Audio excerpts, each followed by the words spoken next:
Hi friends. నమస్తే అందరికీ. వెంకటలక్ష్మి, భగవద్గీత శ్లోకాలు చాలా చక్కగా చెప్పావు. నీకు భగవద్గీత శ్లోకాలు చెప్పాలని ఎందుకు అనిపించింది? ఒకసారి నీ మాటల్లో మన సబ్స్క్రైబర్స్ తెలియజేయు. తప్పకుండా.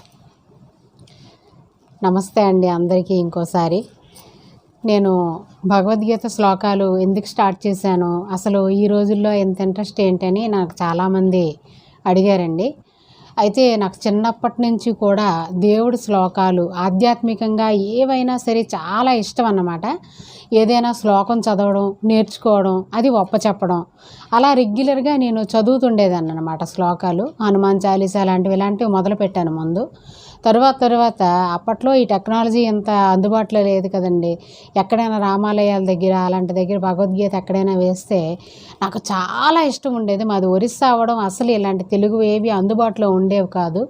అప్పుడు భగవద్గీత వినేటప్పుడు అబ్బా ఎంత బాగుంది తాత్పర్యం, కానీ ఈ శ్లోకాలు అసలు ఎవరు ఘంటసాల గారి పేరు కూడా అప్పట్లో నాకు తెలియదనమాట. ఎందుకంటే మా కల్చర్ కంప్లీట్ డిఫరెంట్ అనమాట, ఒరిస్సా కాబట్టి. అసలు ఎవరు పాడారు, ఏంటి రాగం, ఏంటి తన్మయత్వం విన్న ప్రతిసారిని నా ఒళ్ళు జలధరించిపోయేదన్నమాట శ్లోకాలు వినేటప్పుడు. నేను కనీసం ఒక్క శ్లోకమైనా నేర్చుకొని ఇది ఎలాగైనా పాడాలి అనుకునేదాన్ని, కానీ ఆ రోజుల్లో వింటే మాత్రం రాలేదండి భగవద్గీత.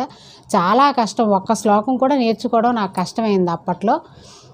అయితే అప్పట్లో చాలా బుక్స్ నేను చదవడం జరిగిందండి. 14 సంవత్సరాల వయసులోనే బ్రహ్మంగారి కాలజ్ఞానం పూర్తి చేశాను.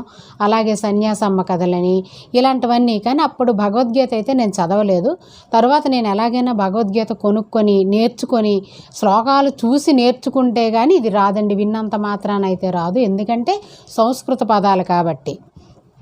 అలాగా నేను ఆధ్యాత్మిక ప్రయాణం అనేది నాది అలాగే స్టార్ట్ అయిందని చెప్పుకోవాలి. చిన్న చిన్న పాటలు పాడడం వల్ల ఎవరైనా వింటే పెద్దవాళ్ళు పాటలు పాడితే బాగుంటుందమ్మా, గొంతు బాగుంది అనేవారు.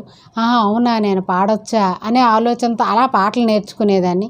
ఎవరు చెప్పినా అంటే ఒక మంచి పనిని మనం ఒకరు చెప్పేటప్పుడు తప్పనిసరిగా దాన్ని ఆచరించాలి. చెడువైపు అంత వేగంగా పోకూడదు, కానీ మంచి ఎందుకు చెప్పారా అని ఆలోచించి తప్పనిసరిగా దాన్ని నేర్చుకునే ప్రయత్నం అయితే చేయాలి. నేనైతే అలాగే చేశానండి.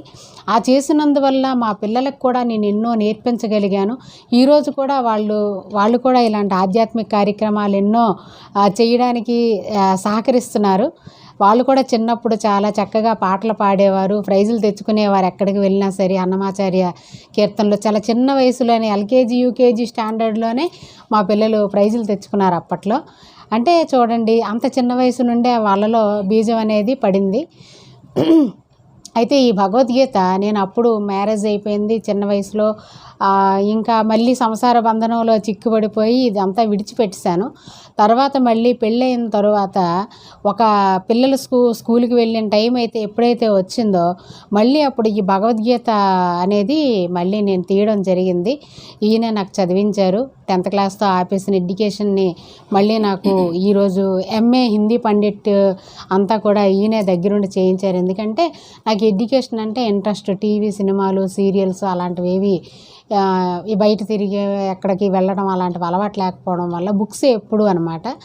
అయితే అలాంటప్పుడు చదువుకుంటే బాగుంటుంది, పిల్లలకు ఉపయోగపడుతుందని చెప్పి ఈయన నాకు మళ్ళీ చదివించారనమాట. అది హిందీ ఎందుకు తీసుకున్నానంటే మాది బర్త్ ప్లేస్ ఏంటంటే ఒడిస్సా కాబట్టి, ఏపీ అయినప్పటికీ మా నాన్నగారు అక్కడ జాబ్ చేశారు కాబట్టి నాకు ఒరియా అది బాగా టచ్ ఉంది కాబట్టి హిందీ నేను చదువుకుంటానని చెప్పి హిందీ స్టార్ట్ చేశానన్నమాట.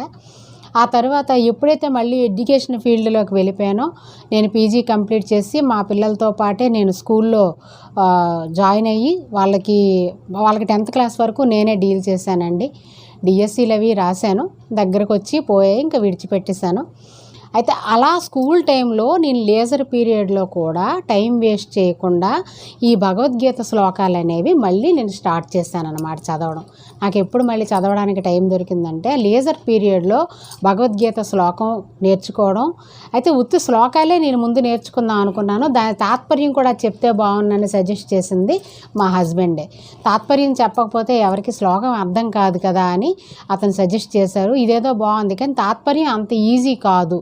నేర్చుకుని చెప్పడం అని నేను అనుకున్నాను. కానీ ఎందుకు కష్టపడితే ఏది సాధ్యం కానిది ఉండదండి అని ఆలోచించి నేను ఒక బుక్లో రాసుకున్నానండి శ్లోకాలన్నీ ఎంతో కష్టపడి. ఇప్పుడంటే మనకి బుక్ చూడండి, ఇప్పుడంటే మనకి సీడీలో ఇప్పుడు అన్నీ మనకి ఆర్డర్ వైజ్గా దొరుకుతున్నాయి, మనం ఎందులోనైనా చూసి నేర్చుకోవడానికి. కానీ నేను నేర్చుకున్నప్పటికైతే నేను 2018, 19, 2016, 17లో స్టార్ట్ చేశాను నేర్చుకోవాలనుకోవడం.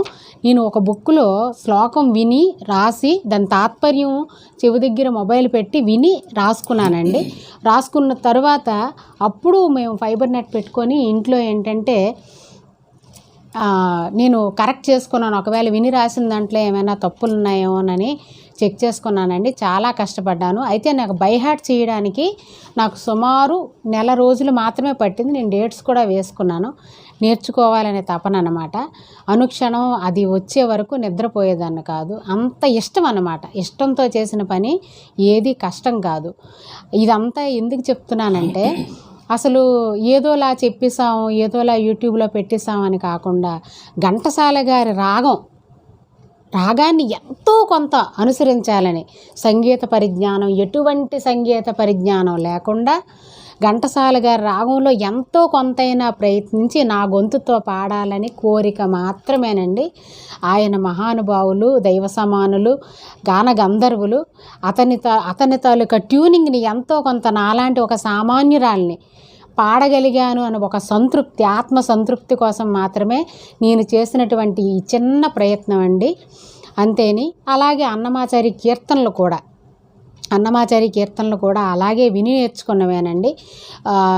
సంగీతం అది ఏమీ నేర్చుకోలేదు.